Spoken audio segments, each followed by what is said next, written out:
Hey guys, Trueflight here. We're back. This time we're going to be taking a look at Star Trek Ascendancy from Gale Force 9. This one I've been playing for a while. It's been out for about a year. Finally got my hands on my own copy. And it's a massive box. It's almost as big as the Mechs vs. Minions size-wise. It's a little bit not quite as deep. But all sorts of stuff packed in there. Tons of miniatures, tons of map tiles, and other things. I will point out the map in the background is actually my playmat from Attack Wing. It does not come with the game, so you're going to see it throughout the video.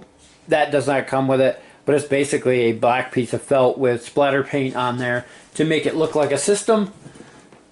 It works as a great backdrop for the game. I'm sure you've seen it in my Attack Wing videos if you watch them.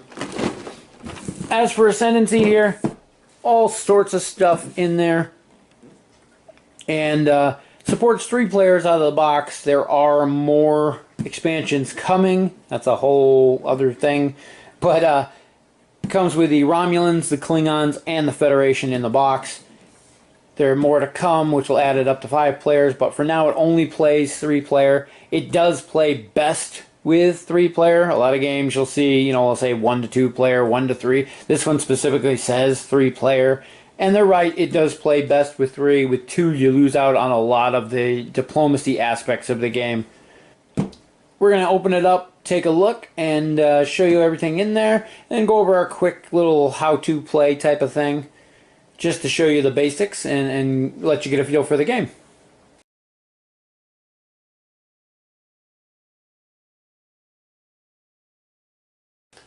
So, inside the box, everything's pretty good and laid out. Nice little insert in here. We'll get to that when we get there. But first thing we got is our rule book. Pretty thick book. Got a lot of pictures and examples in here, which is great. And they do a good job of explaining out everything with examples. So you should have very little questions on the basics of the game. Of course, there's always going to be more advanced rules and combos as things go on that are going to come up. The more you play, you're going to learn more as well. On the back of the book here, we have a cool cheat sheet summary that tells you the different phases and things. Helps out a lot your first few games. Next, we have these little flyers, which is kind of a point of contention with fans of the game so far. This is what I talked about earlier for the Cardassian and Ferengi expansions. There was a huge ordeal over these, and as you can see here, they're advertised as fall of 2016. We're now heading into summer of 2017, and they're just going into production. So, lots of people pre-ordered these early on, a little annoyed by that, but when they do come out, I think they're going to add a lot to the game. They each have their own play style and also add an extra player option to the game. Next we have this for anybody who's a fan of Star Trek Online. They give you a insert in here to basically get a free ship. I don't know where the code is. I'm not going to show you the code because I don't remember if I redeemed it yet or not. But there's your NX class starship you can get.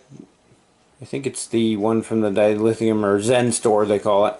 But you get one of those. There's a code in there to redeem that in the game. So if you play Star Trek Online. Now, the things in here I've actually reorganized a bit. I'll give them credit. They gave you some nice bags and things for the fleets and the ships. They did not give you anything for the tons of tokens once they're punched out. There's a big compartment for them, but they give you absolutely nothing for it. Probably going to ditch the insert at one point and go with a Plano tray, just so I can have all these different tokens in their own little trays. I'd also considered, like I did for Arcadia Quest, making a foam core insert. That way each fleet race could have their own little tray and would have all their ships, all the tokens they need to play. Still debating on that one, but other than that, it's a decent insert. You got a spot up here for your dashboards. You have a dashboard for the Klingons, one for the Romulans, and one for the Federation. And the really cool thing that I love about the game is that every one of them is unique and looks like something that race would use. And it's done in their colors and everything, of course. Under those, we have a tray for the larger cards. This game unfortunately uses some weird odd size cards. So finding sleeves is really a pain. If anybody knows any sleeves that'll fit these fleet cards, that would be great. There's one of these phase cards for all three players. They have the command phase and the steps you go through on one side, and the building phase and the steps you go through on the other. Very handy to have at the table, even for more experienced players, because you're going to forget something. There's so much to this game until you've played it a lot. So you can go down through and make sure you've done everything that you want to do during the phases. And it gives you a quick explanation of each on there as well. There's one of those for each player. Then we have our fleet cards. You can form your ships into fleets, so you can move them using one command action to move an entire fleet, as opposed to having to move each individual ship. Each race has 3 of these. Each one has a special ability here, or a alternative on the flip side. You don't have to use them in order. You could create Fleet 3 first, or however you want. But in order to use the one that's on the flip side, you would have to disband this one, flip it over, and create that one. And then, like the Klingon ones, I think have a special ability on one side and just massive fleets on the other, which are kind of neat. Those special abilities come into play. They all kind of play off the race's specialties. And depending on which ones you assemble and what you do with them, you can get some interesting things out of those. Next we have the smaller cards. These ones are used for the advancements. There's a deck for each of the races. At the start of the game, each race is going to start with a starting advancement, and then throughout the course of the game you can get these extra advancements. They cost a certain amount of research, and once you've paid for them, you get them and any extra abilities they give. They give basic text ability up here, and then some of them give you extra tokens and things at the bottom for extra use. Romulan one here has got an extra command on there, as well as the bonus to warp. There's one to give you extra culture bonuses, and so on. And these are, again, are unique to each race, which add a little bit of flavor and make each one definitely feel more unique. So the next thing we have, this section here is actually for the regular cards that are used throughout the game. I sleeved mine because we did play a few games, and the card quality is not the best on these. I would have liked to see like a linen finish card or something, especially on a game this pricey. But we just used cheap penny sleeves on these just to protect them a bit, and they no longer fit in the insert with the sleeves on there. So at the top here we have our trade agreements, and these are, again, 3 for each of the races, and they have a 1, 2, and 3 production. You swap these with other players you make an agreement with. You basically get bonus resources, or production in this case, at the end of each of the rounds. It's a nice way to build up your resources and help out somebody else. You definitely don't want to let the person who's in the lead hang on to your good ones, so you swap them around. Attacking, of course, cancels these out because you've broken the agreement, things like that. There's a whole diplomatic side to the game, which makes it feel very Trek-ish, where a lot of games are just about combat. Next we have the turn order cards. They expect this game to go up to a lot of players because they gave you up to 10 of these, I think. Yeah, it goes up to 10. For the first handful of rounds in the game, you're basically going to be randomly shuffling these out to the players. Whoever gets which goes in what order, so the play order changes every turn. Later on in the game, after you've made first contact, you have the option to bid on these. And when you bid on them, you put your resources in, and whoever bids the highest basically gets to choose which one they want, if they want to go first, second, third, whatnot. And adds another dynamic to the game later on. But as I said, for the beginning of the game, you're basically getting these at random, so you can't plan too far ahead on what you're going to do based on what the other guys are going to do, because you don't know who's going when. And then finally for the cards, we have our exploration deck. Every time you discover a new system, you're going to be using these. And these can range from various things like undiscovered virgin worlds. There's a crisis you have to overcome. A discovery. There's a warp-capable civilization, so when you discover a planet, it's already going to have civilization on there. In this case, they're a class 3, which is pretty high. And so if you want to try to conquer that planet, it's going to be really rough. If you want to try to bring them into your fold, it's going to be more difficult because they're already an established. Whereas you have pre-warp civilization is pretty easy to take over. Although the Federation has a ability, thanks to the Prime Directive, where they're not allowed to interfere with pre-warp civilizations. So that comes into play as well. And in this case, you have resources production here on the planet that is just ripe for the taking. So anybody who colonizes this planet is going to get those extra production. There's an abandoned colony that already has things. All kinds of interesting things in there. And again, those are random at what comes up. There's actually a couple really bad ones in there too. And they add more flavor to the exploration aspect of the game. Most of them are in reference to an actual episode of one Trek or another. So it's kind of cool to see those in there. Next we have all of our ships here. And I've got these divided up into 2 bags per fleet.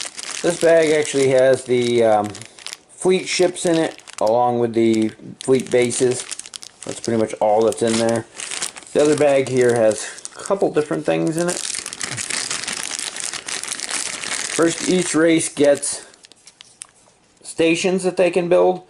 Kind of disappointed on these. It's probably the only component of the game I was really disappointed in, other than the quality of the cards, is that on one side they have your faction, but they're all Federation starbases on the other side.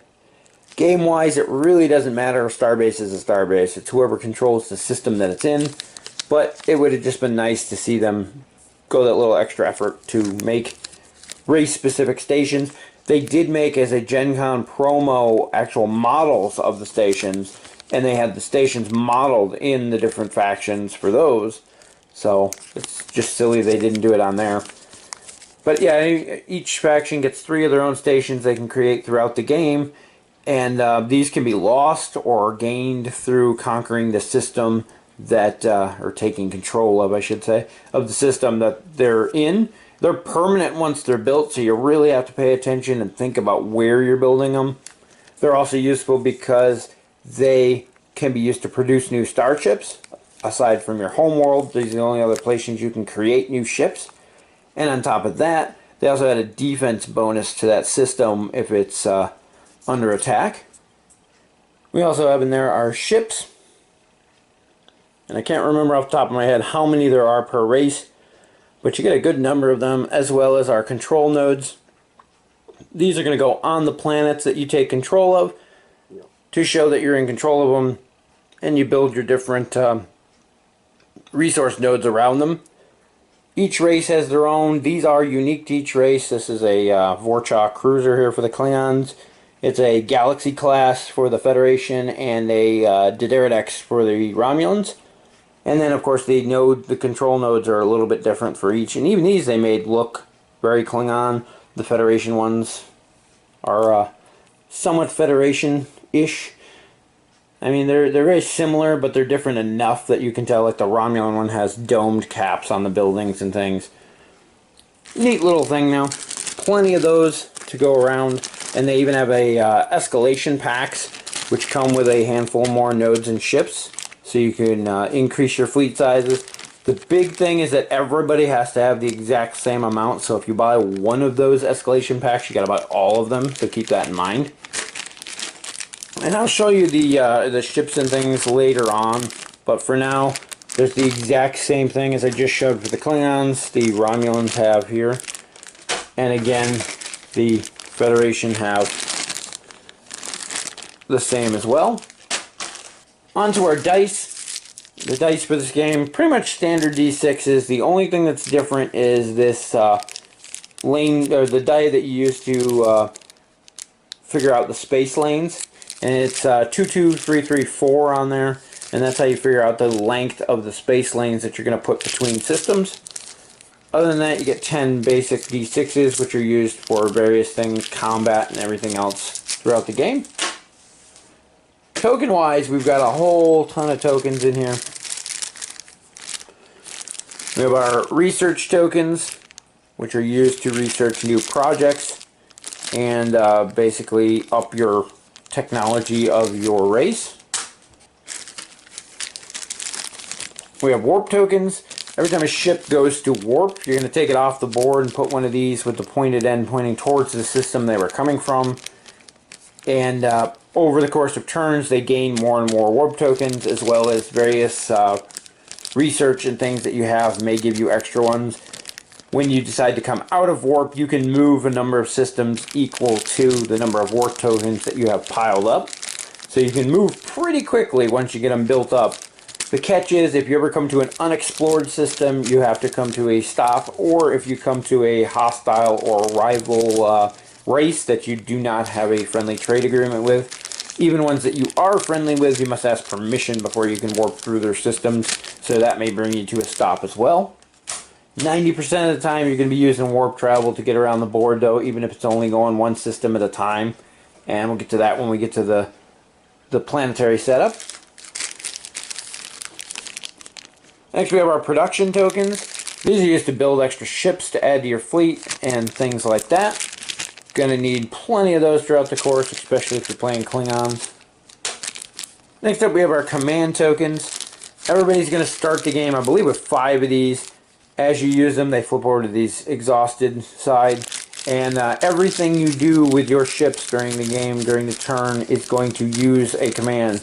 If you want to go to impulse, it's a command. If you want to go to warp, it's a command. If you want to come out of warp, it's a command.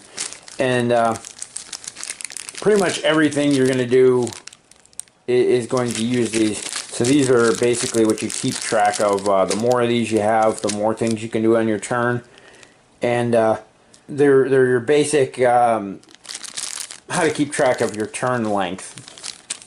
Next we have our Ascendancy Tokens, and this is like the whole point of the game here revolves around these. Everybody's going to start with one of these.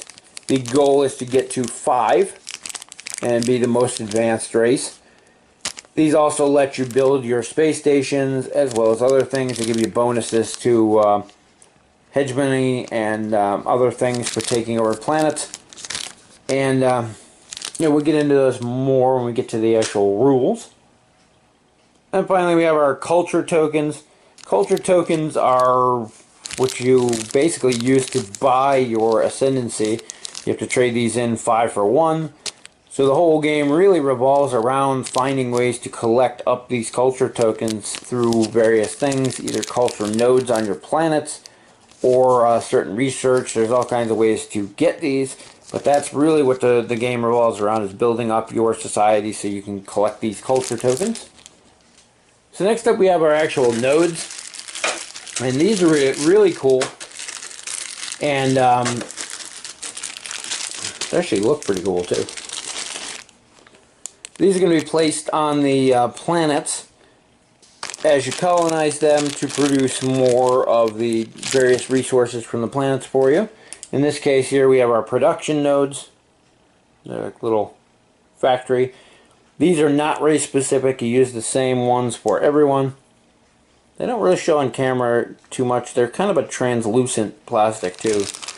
But they're neat little nodes. They fit right onto the control nodes that go on the planet and those little cutouts that were on the sides. Next ones we have our research nodes. These look like a little laboratory type thing. Kind of reminds me of a observatory. They have like a crystal in the middle. Again, these are semi-translucent. And finally we have our culture nodes. And these kind of look like, I guess, a city. And the same translucent on these as well. I do like the fact that they're really bright colors. The difference in between them is very obvious, so you can see them from across the table and not have to worry about trying to figure out what's what. Finally in here we have our trade lanes, and And again, this is another area where there's absolutely no bags. All these things in baggies you see me pulling out of the box are bags that I provided. So you're definitely going to need something to take care of this stuff. But in here we have our 4-lane trade lane. These you're going to be using to connect the planets as they're discovered. We'll get to that in just a minute, but you have a ton of those in there for 4s. These ones are 3 long. And these ones are 2 long. And then the last thing in our box here is actually the planet tiles. And there actually are a lot of these. And each of the expansions is going to add more of these as well. On the top here we have, of course, our 3 homeworlds. As they should be. They might have gotten shuffled in weird. There we go. So our 3 homeworlds. We have Earth for the Federation, Romulus for the Romulans, and Kronos for the Klingons, which is actually spelled correctly, unlike the Star Trek Online game. It always bothered me. Now we have quite a stack here of planet tiles.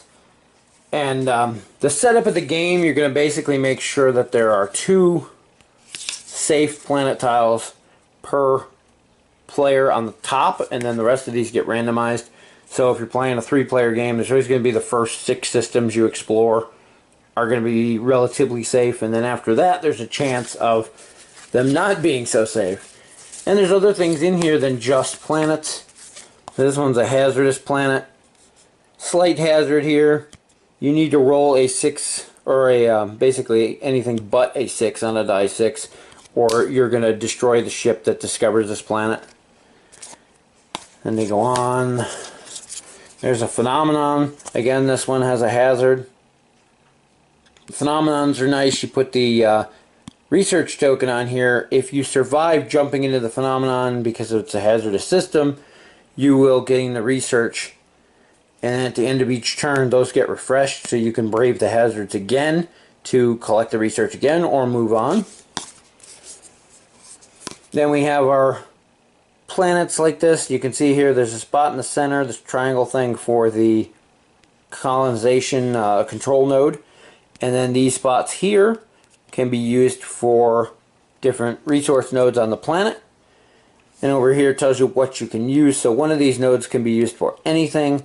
These other 2 can only be used for production. Then you have planets like this. This smaller moon only has room for 1. And it must be a production.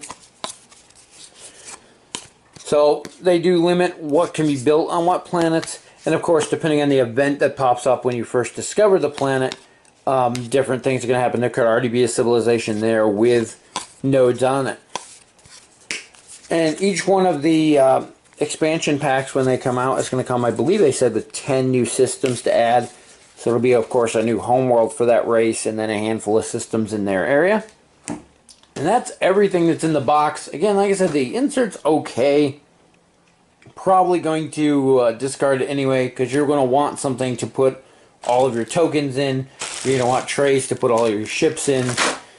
There's a lot of stuff that needs to be sorted out to make ease of use. And there's just the tokens in the ships. And as I said, the cards no longer fit in the spot provided once you sleeve them. Again, the smaller cards, the advancements, and the larger cards, the fleet cards, and the cheat sheets there are oddball size. I'm still looking for sleeves for those. If anybody out there knows a sleeve size that will fit them, well, let me know, and I'll pick some up. But that's it for what's in the box. Let's take a quick look at how it plays. So this is pretty much what things are going to look like set up. I'm kind of off the table right now, but you don't have to have all this stuff laid out so it doesn't take up this much room. You can leave the ships and nodes in a bag. The fleets really don't need to be out until they're being used, so they can be set aside, things like that. Trade agreements can be held in your hand and whatnot. The only thing you really need is your control panel here, and you get 3 of each of the resources to start. And I didn't show earlier, now that I've got everything on there and can't get it off. each race on these control panels has these sliders, and you're going to start here at the bottom. And this is your weapons. This is the roll you need to hit somebody with your weapons. It's going to start at a 5+, but for 4 research you can bump that up, and they go on until your weapons get massively powerful. And the same goes for your shields. You have no shield modifier to people's attack rolls, but as you level this up, it's going to make their chance to hit you 2 harder. So in this case, if you're a 5+ to attack, and they have shields that are 2, then you basically can't hit them because you need a 7 on a die 6. So unless you have other modifiers, and so on. So building up your shields can make you more defensive. Building these up can make you more offensive. Federation, I always find that putting points into these helps out, but we'll get to that when I kind of cover the differences between the races later on. Just wanted to show you the control panel though. Every race does have a kind of a detrimental ability over here, I should say, something that goes with them. In the Federation's case, they can't invade planets or colonize pre-warp inhabited systems. And then they also have a bonus over here, in which case the Federation lets you take extra culture when you draw a civilization exploration card or discover a new phenomenon. So they're set up here. There's spots for your different resources down here. You don't have to put them on there. It just keeps them out of the way, I think. But here we have our advancements deck. You can use your research to further projects in that. Down here we have our fleets. These are our assembled fleet ships. I don't know if you can see on there. Yeah, you can see how it says number 3 fleet. Goes with the number 3 fleet card, so you can keep track of who's in what fleet. We have our extra ships over here that you can create throughout the game. As you build up your fleet, you're going to put these on the fleet cards that they pertain to, and then you only have 1 ship on the board. These in place of several smaller ships. And so say we were the first player, this is our first turn. We're going to look at our building phase. And you would go down anything you want to do on the building phase. You can do any or all of these as long as you have the resources and things to do so. And keep in mind that once you move on to the command phase, you can no longer come back to the building phase that turn. So here on our first turn, we're going to spend 2 of our production points and build ourselves 2 more ships. Because we're at our homeworld over here, we're just going to put them on our homeworld. And that's all we're doing for building phase at this point. If we had any active research projects already in the works, we could transfer some of these research tokens to them to further that along. Since we don't have any, we're kind of limited on everything else at this point, and your planet already starts fully developed. There really isn't anything else to do, so we would go on to our command phase. For that, we're going to move over to the board more. I only set up Earth right now. I did not set up the rest of the system for the other players, just for this example. So you can see there our planet with our ships in orbit. We start with a control node because it's our homeworld, and 1 of each resource. Everybody's going to start with that. That way at least you're generating 1 of each resource every round. So the first thing we're going to do, and of course I scroll them off, is take our one of our commands, and we're going to flip it over to send 1 of our ships to warp. And I didn't mention, because I was just kind of doing this quick, when I built those new ships there, as you create ships in a system, you can actually put them directly into a fleet without having to spend the points for it, which I should have done, but for this example, I didn't. So anyway, we're going to send 1 of our ships to warp, so we spend our command. That takes a ship off of the planet. And we put a warp token here pointing to the planet that it came from. Now, just for references, we're going to send the ship at impulse as well. So we're going to flip over another command token for impulse. And the way this works is that you get these lanes that connect the different planets. That's how you're going to travel between them. This number at the bottom, I don't know if you can read it on camera. It's a 4 for your home world. It varies on the planets. That number is how many lanes can connect to that planet. So right now we're sending a ship at impulse out of here. We already have one at warp. So you're going to roll the lane die here. What comes up, we got ourselves a 4. So you're going to get a 4 space lane, and that's going to go out here. And this is why most people don't travel at impulse unless for special occasions or specific things, because impulse only lets you move 2 spaces, which puts us there. Even at impulse, it's going to be another 2 spaces and then another one before we actually get to a planet.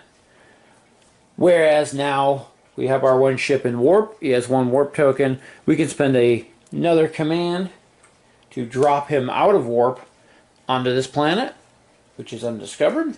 So we're going to just take a unexplored planet and flip it over. We get Capella, and that goes on there. And to give you a, now you can see there, this planet can only have 3 lanes off of it. It varies depending on the planet, so you got to keep that in mind. But that's going to go on here, and then our ship will come out of warp in orbit there.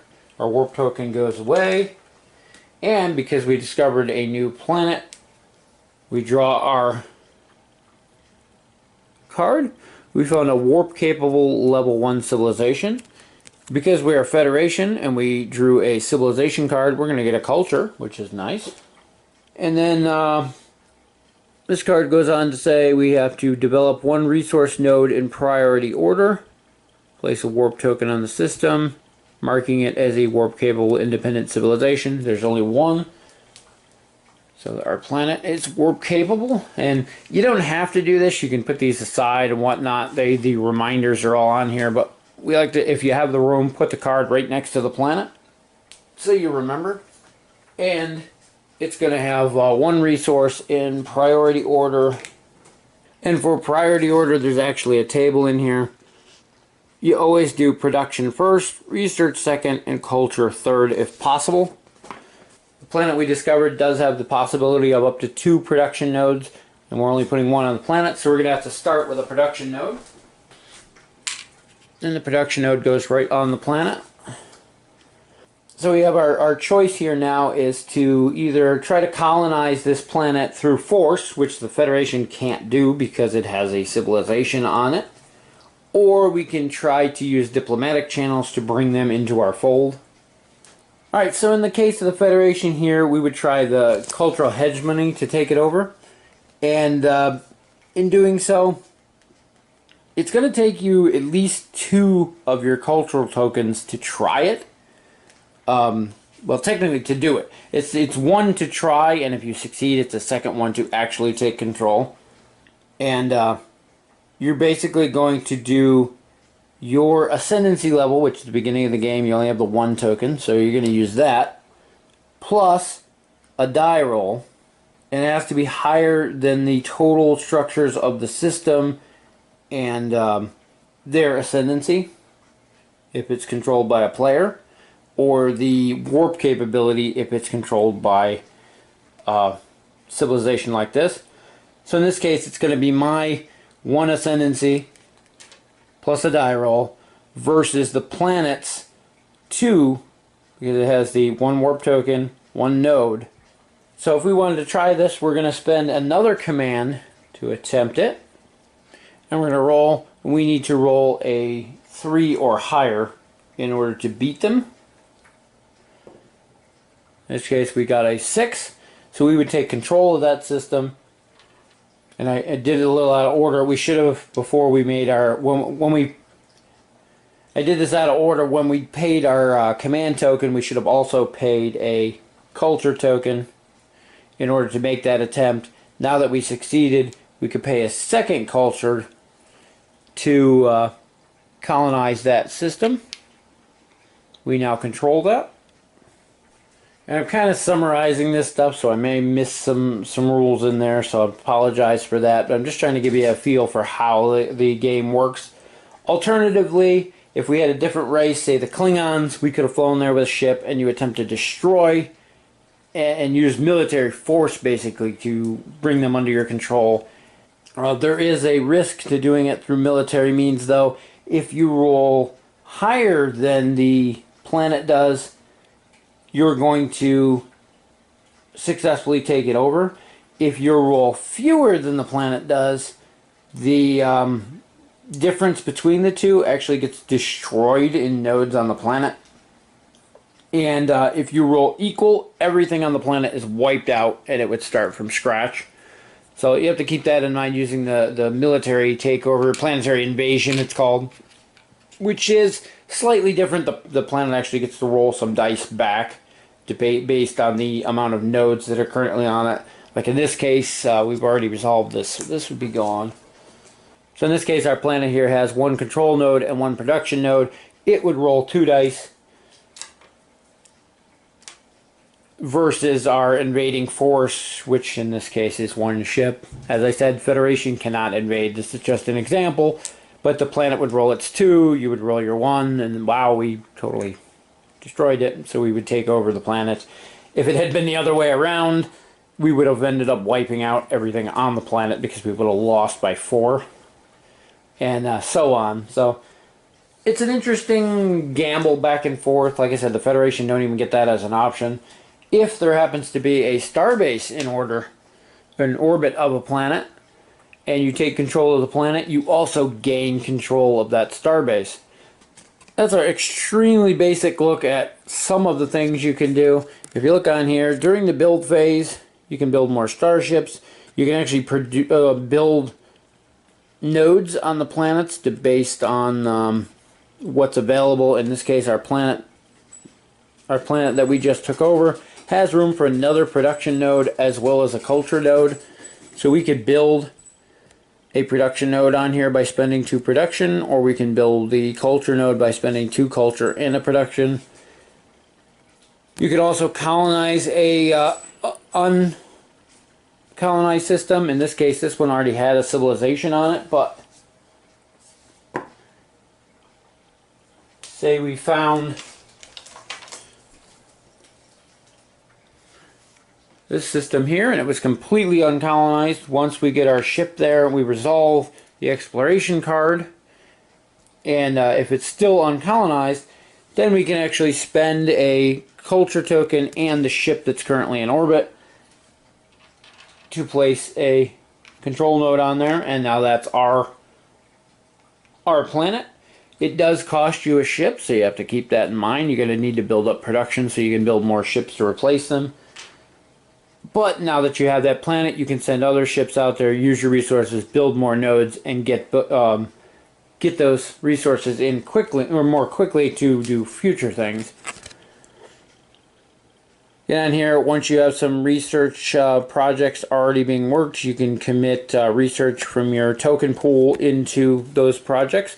It's a maximum of 1 per project, but you can put 1 on each project. So if you have 3 projects in the works, you can put 1 on each. You just can't put more than 1 per turn. And then during your command phase, we talked about moving, we talked about hegemony. I can never say that word right, hegemony. And there's also space battles where you can fight against other ships.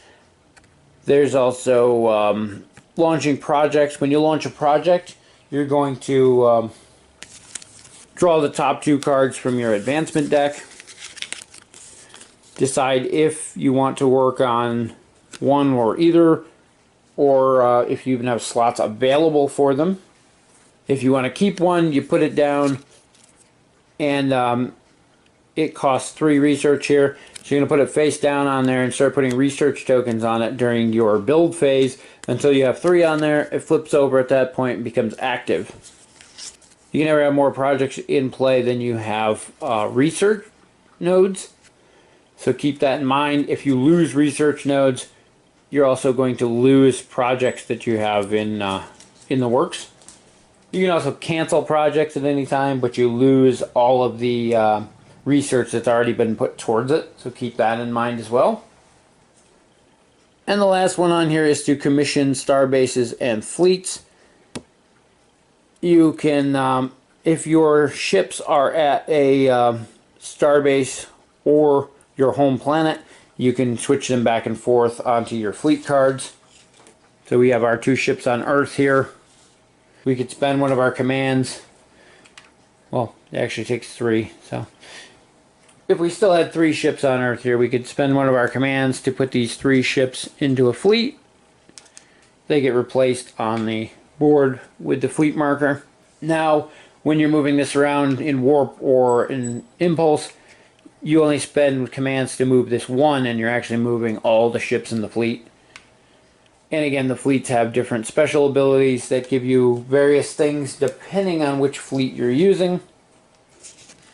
For example, the diplomatic fleet here allows you to re-roll your hegemony roll in systems that fleet occupies. Not sure what other ones they have. There's a battle group. Let you re-roll. Federation also have a colonization fleet, which lets you colonize a planet without spending the culture, which is really nice. There's another battle group. I'm not sure what their other one is. They have a science fleet here, which allows them to only sacrifice 1 ship basically when moving into hazards. And if this fleet, the science fleet, is actually sitting in one of those phenomenon, they can hazard or challenge the hazard again to get that extra research without having to spend a command, which is awesome. And then again, another battle group. So each race has its own. They're all a bit different. They all do different things. It makes each one of them feel a bit more unique. I know I skipped over a ton of stuff and people are probably going to be mad out there, but you get the basic idea. Once you start interacting with other players, there's a lot more to it. The other players are actually going to start off on their own, which I didn't really get to. Their planets are going to be on the other side of the field, and they're also going to be exploring. So these are going to be stretching across, and you're getting more and more planets out there. Eventually, your systems will connect. And this is probably one of the most confusing things of this game, is their rule for, they have a rule for like anchored and floating systems. Your home system is always stuck. It's stationary. It can never move. Any of these systems that come off on these space lanes can actually rotate. Oops, I moved it. Can rotate anywhere as long as the lane stays connected to the original planet. So if I went to jump from here to a new system and only got a 2, you'd say I can't reach either of those planets. And you could do that. You could move this back here, like so, put your 2, put another planet there if you wanted to. Or, because these are all floating systems, you can move this here, put your lane there, this one can swing down, and so on. Now that these 2 planets are connected by 2 lanes each, they're locked in place and can no longer move. So that's something to keep in mind. It's kind of a strategic how you want to link up your planets. You can use up extra trade lanes to block off certain ways because, as I said, they have the numbers on the bottom how many lanes can come off of a specific planet. There's a lot of strategy to there, and the way that the whole system works will make every game different and unique, which is really cool. So overall, it's a great game. If you're a fan of Star Trek, you're gonna love this. If you're a fan of 4X games, there's hit or miss. There's some things you're gonna like, some things you might not. The game does run a little long. If you're playing, I would expect about an hour per player. So in a game with 3 players, you're looking at least a 3-hour game. The new expansion is going to add some more players to things, which may lengthen that a bit, but they also add a lot more variety in, so I can't wait for those. The real thing is it gives you time to develop your society and build up. The big thing with this game is that you do need to pay attention to who's in the lead and keep an eye on things and use your trade agreements, make alliances and things accordingly. The 2 players who are behind do need to make those agreements and things to stop the player from getting a runaway lead. A lot of people I see on forums and things complain, well, yeah, once this guy got ahead, we just couldn't stop him. Well, what did you do to do that? You still left him with your 3 resource trade agreement. you don't give the guy who's in the lead your best trade agreement. You have to basically screw over the guy in the lead, make alliances. It's very diplomatic, and that's what makes it feel so much more like Star Trek than other games to me. Aside from the card quality being a little low and definitely needing to be in sleeves, of course there are those odd sizes which I can't find sleeves for on some of them. Everything else in here is great. The miniatures are, for what they are, they're game tokens. Don't expect model quality out of them, but they're decently detailed, and I've even seen people post up things where they've painted them, so you can do that if you want. There are a lot of them, though. The insert's okay if you're not sleeving. If you're going to put them in sleeves, obviously it's not going to work out for you. And, of course, there's absolutely no storage solution in there for the hundreds of tokens that you end up with. So you're going to come up with your own bags and things to store those in. Keep that in mind. The game itself, though, I absolutely love. It's up there among my favorite face-themed games right now. I'd rank it just behind Firefly. I like that one because there's, I don't know, maybe I'm more into the theme, but I like both. I'm a big Star Trek fan and a Firefly fan, but that one just kind of is easier to pull out and just play, where this one takes some time to set up, explain, and everything. I do like the way that the map and things are different every time you play this one, though. That is a huge bonus for it. And probably when those new races come out and add a bit more variety in there on top of that, it's going to push this one up even higher. Anyway, that's a look at Star Trek Ascendancy.